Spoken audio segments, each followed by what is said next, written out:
channel Ngulik Horor.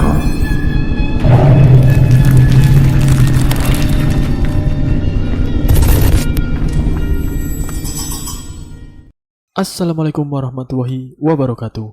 Kembali lagi di channel Ngulik Horor. Channel ini menceritakan tentang kisah-kisah misteri. Kali ini saya akan membawakan kisah misteri yang ditulis oleh @penulismalam94. Kalian juga dapat mengunjungi tweet beliau langsung ya. Nanti link saya akan sediakan di kolom deskripsinya.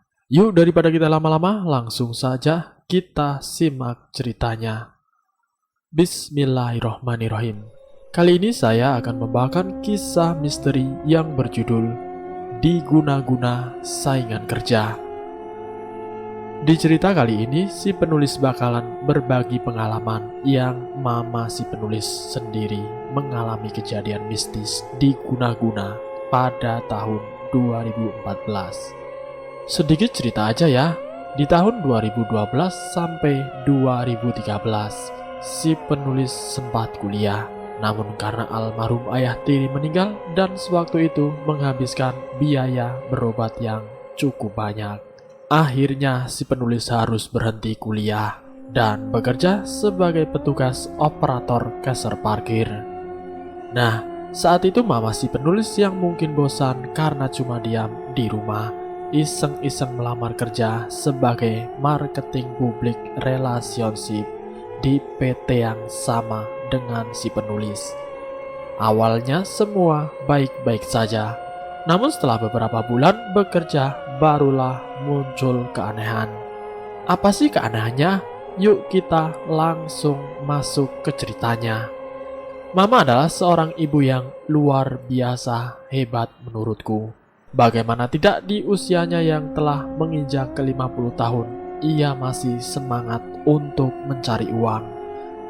Baginya umur 50 tahun masih dalam kriteria umur yang produktif. Jadi ia tidak mau hanya sekedar diam di rumah saja, menunggu uang bulanan dari anak-anaknya. Saat itu perusahaan tempatku bekerja membuka lowongan kerja sebagai marketing PR. Karena aku yakin mama mampu untuk bersaing sebagai marketing, lantas aku menawarkan mama untuk melamar pekerjaan di perusahaan yang sama. Alhamdulillah, berkat pengalaman kerja mama di bidang marketing dan sifat mama yang humble, ia pun akhirnya diterima kerja. Baru genap 2 bulan, terbukti mama sudah bisa menguasai pekerjaannya. Atas kemampuan berdiplomasi mama, beberapa tender perusahaan mama menangkan. Dan juga mama bisa membina hubungan baik dengan semua partner bisnis dari perusahaan tersebut. Namun keadaan itu memancing rasa iri dari seorang manajer sekaligus tangan kanan si owner tempatku bekerja. Sebut saja namanya Pak Benny. Di awal Pak Benny ini sebenarnya juga sok-sokan baik sama mama. Namun lama-kelamaan sifatnya mulai kelihatan. Ia sering mempermalukan mama dalam sebuah meeting. Dengan cara semua usulan dari mama ia sunggah mentah-mentah dan memojokkan mama jika semua sarannya itu adalah kuno. Tidak jarang pula Pak Benny sering mengintervensi mama dalam bekerja. Mama yang sama sekali ia tidak gentar dengan semua perlakuan buruk atasannya. Mama terus membuktikan dirinya mampu melakukan pekerjaan yang terbaik yang ia bisa lakukan. Hingga suatu ketika, owner sekaligus direktur tempatku bekerja mengadakan meeting antara mama dan Pak Benny. Singkatnya, dalam meeting itu si owner mengadakan challenge. Siapa yang bisa memperpanjang kontrak kerja sama dengan Building MS Jakarta, ia akan diberikan bonus dan tunjangan lebih. Kesempatan langka itu tidak mama sia-siakan. Mama terus melakukan pendekatan dengan para petinggi building tersebut, hingga akhirnya lagi dan lagi kemenangan ada di tangan mama. Perusahaan tempat kami bekerja kini tidak hanya dipercaya mengelola parkir selama setahun ke depan, melainkan kontrak selama 3 tahun ke depan. Sebagai imbalannya, belum genap 1 tahun Mama bekerja, Mama langsung diangkat menjadi manajer operasional. Namun beberapa hari setelah pengangkatan jabatan, Mama sering mengeluh jika tubuhnya kini sering sakit. Kakinya sering terasa tiba-tiba tidak bisa digerakkan. Aku yang kala itu masih tinggal bersama Mama segera memanggilkan tukang urut untuk mengurut kaki Mama. Namun bukannya sembuh. Dari hari ke hari kaki Mama seperti lumpuh. Kepalanya terasa berat dan seringkali ia mimisan. Karena melihat kondisi Mama yang tidak memungkinkan, direktur perusahaan memberikan istirahat selama 2 bulan kepada Mama. Dan Mama mendapatkan kemudahan jika seluruh biaya berobat Mama selama sebulan ditanggung perusahaan. Berkali-kali aku membawa Mama berobat ke klinik, namun tidak ada perubahan. Sampai akhirnya aku membawa ke beberapa rumah sakit. Hasilnya masih tetap saja nihil. Dokter pun tidak bisa menjelaskan secara spesifik apa sakit Mama. Dari prediksi sakit saraf motorik, sakit radang tulang, hingga sakit kelainan tulang. Mama yang mungkin saat itu sudah berputus asa, ia mengungkapkan jika lebih baik ia beristirahat di rumah saja. Tapi kemudian di rumah ia pun sering berbicara sendiri jika dirinya didatangi sosok almarhum ayah tiri. Keanehan lain saat sepulang kerja aku melihat ada banyak makanan di meja. Ketika aku bertanya siapa yang datang, Mama pun berkata, "Tadi Mama habis minta tolong sama Mbak Tina tetangga rumah supaya ia mau membelikan makanan ini. Soalnya nanti malam mau ada banyak yang datang," ujar Mama. Ketika aku bertanya siapa saja yang akan datang, Mama menjawab, nama-nama saudara dan kerabat kami yang sudah meninggal. Ketika aku sadar itu nama-nama yang sudah meninggal, aku mencoba menyadarkan Mama. "Mah, nama-nama itu kan sudah meninggal semua." Seketika Mama seperti melamun dan terhenyak tiba-tiba. "Memang tadi Mama ngomong apa ya?" Kini keadaan Mama semakin mengkhawatirkan. Di jam-jam tertentu Mama seringkali memuntahkan darah segar. Dari mulutnya banyak sekali dan mimisan terus-menerus. Kejadian aneh kemudian saat malam ketika pukul 2 dini hari. Tiba-tiba aku merasa mau ke kamar mandi.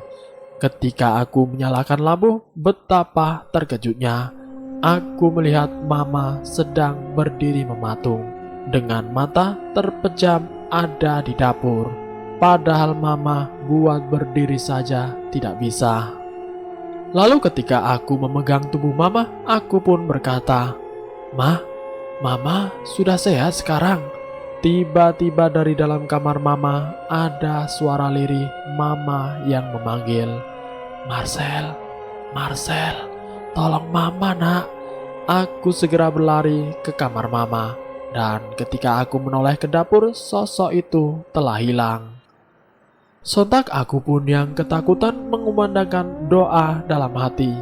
Mama kala itu meminta diambilkan minum karena haus.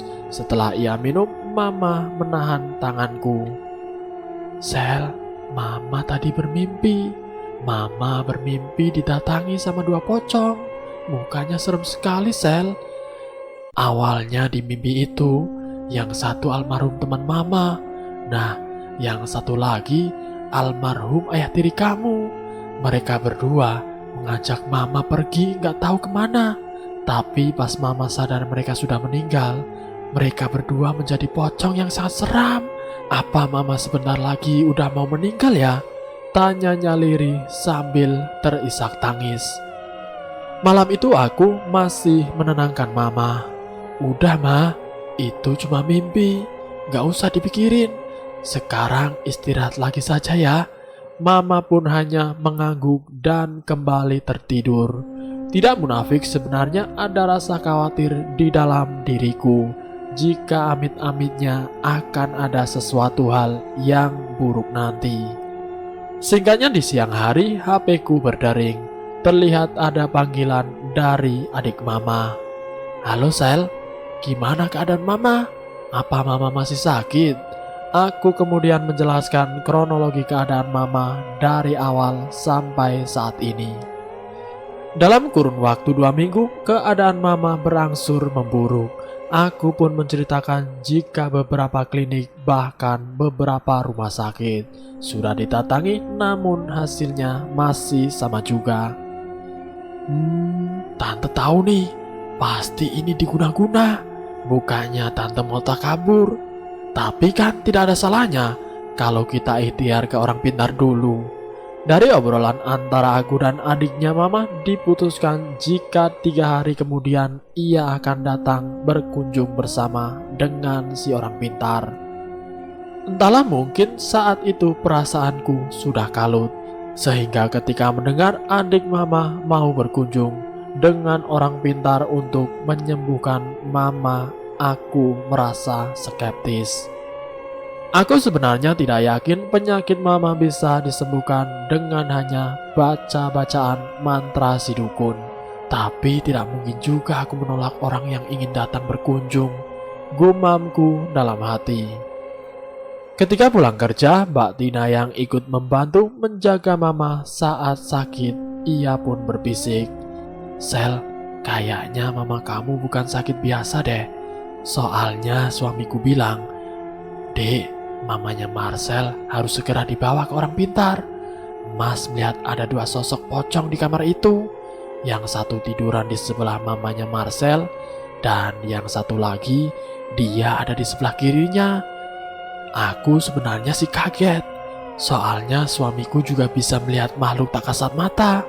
Aku saja sampai merinding. Tutup cerita Mbak Tina. Aku tiba-tiba mengingat semalam mama bercerita jika dirinya diajak pergi oleh 2 sosok pocong. Ditambah lagi keanehan malam-malam di dapur ada yang menyerupai mama. Apa itu mungkin salah satu jelmaan dari 2 pocong itu? Tanyaku dalam hati, yang seketika berhasil membuat bulu kuduku berdiri. Menjelang malam hari, tubuh mama kembali bergetar hebat. Kini aku merasa kulit di sekujur tubuh dan wajahnya memutih, seperti mayat, kepalanya seperti membiru, dan keluar keringat dingin. Aku yang duduk di samping mama setelah memberikan mama obat hanya bisa menahan tangis. Andai saja jika bisa aku menggantikan posisi mama, mama tidak harus merasakan sakit seperti ini. "Sel, kalau mama meninggal, maafin mama ya. Mama mau dikuburin di kampung saja," ucapnya lirih berulang-ulang. Seketika aku merasa ada sosok bayangan putih yang terbang dari luar kamar. Dan beberapa detik setelahnya tubuh mama mengejang dan memuntahkan darah segar lagi. Aku yang saat itu benar-benar panik mencoba menelpon adik mama untuk segera datang. Seketika 2 jam lebih menunggu, akhirnya adik mama beserta si paranormal datang. Tanpa basa-basi, paranormal itu langsung menuliskan seperti tulisan Arab gundul di sebuah secari kertas dan dimasukkan ke dalam air. Lalu diminumkannya air yang berisi raja itu ke mulut mama. Kemudian mama pun sontak menjerit sekeras-kerasnya. Kami semua dibuat ternganga. Suara jeritan itu seperti bukan suara mama. Si paranormal itu terus berkomat-kamit hingga akhirnya mama memuntahkan benang hitam yang melilit sesuatu ketika memuntahkan benda aneh tersebut. Mama terakhir memuntahkan darah segar yang langsung membuatnya terkulai lemas tidak sadar.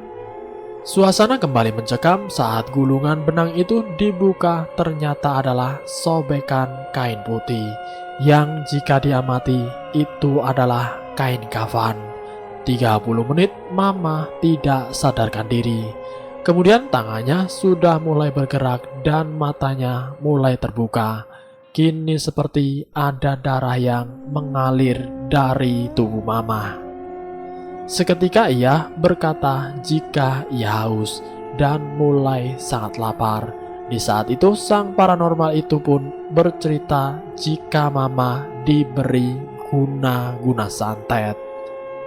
Si paranormal menjelaskan ciri-ciri si pengirim yang ternyata mirip dengan ciri-ciri fisik Pak Benny.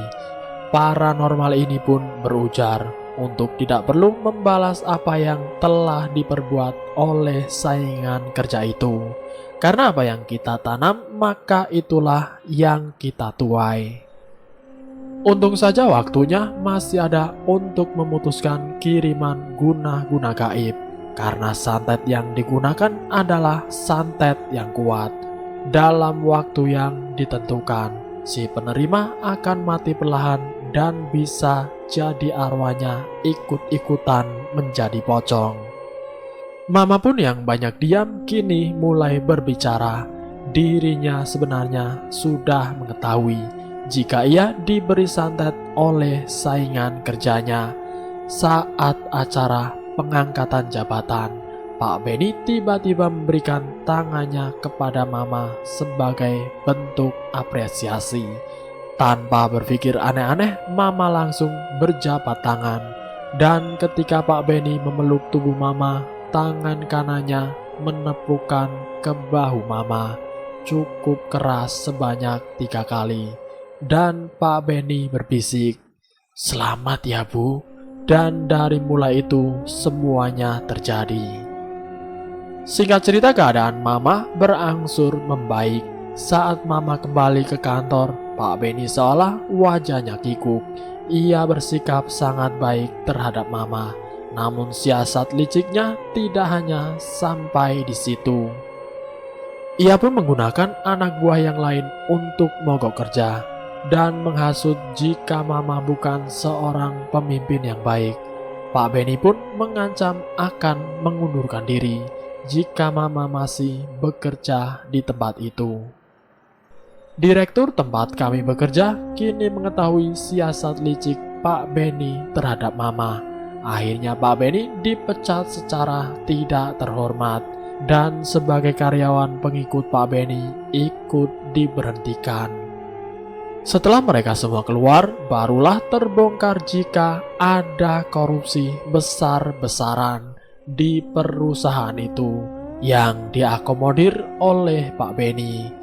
Saat itulah aku diperintahkan untuk mengisi kekosongan sebagai supervisor area Jakarta, dan Mama diberi kewenangan memegang 2 area sekaligus, yaitu Bekasi dan Bogor. Aku berhenti kerja di perusahaan itu tahun 2020 kemarin, pasca COVID-19. Namun sampai detik ini Mama masih setia mengabdi di perusahaan outsourcing itu. Ya, mungkin itulah sebagian dari pengalaman buruk si penulis. Semoga kisah ini bisa menjadi pembelajaran buat kita semua. Kesimpulan dari cerita ini intinya janganlah kita sirik atau iri dengan kemampuan atau kelebihan orang. Jadikan itu semua motivasi agar diri kita bisa lebih baik lagi. Ambil sisi positifnya dan buang jauh-jauh sisi negatifnya. Terima kasih sudah mampir di channel kami. Jika kalian tertarik dengan video kami, silahkan tekan tombol like, share, dan komen. Tekan subscribe untuk mengikuti video kami selanjutnya. Wassalamualaikum warahmatullahi wabarakatuh.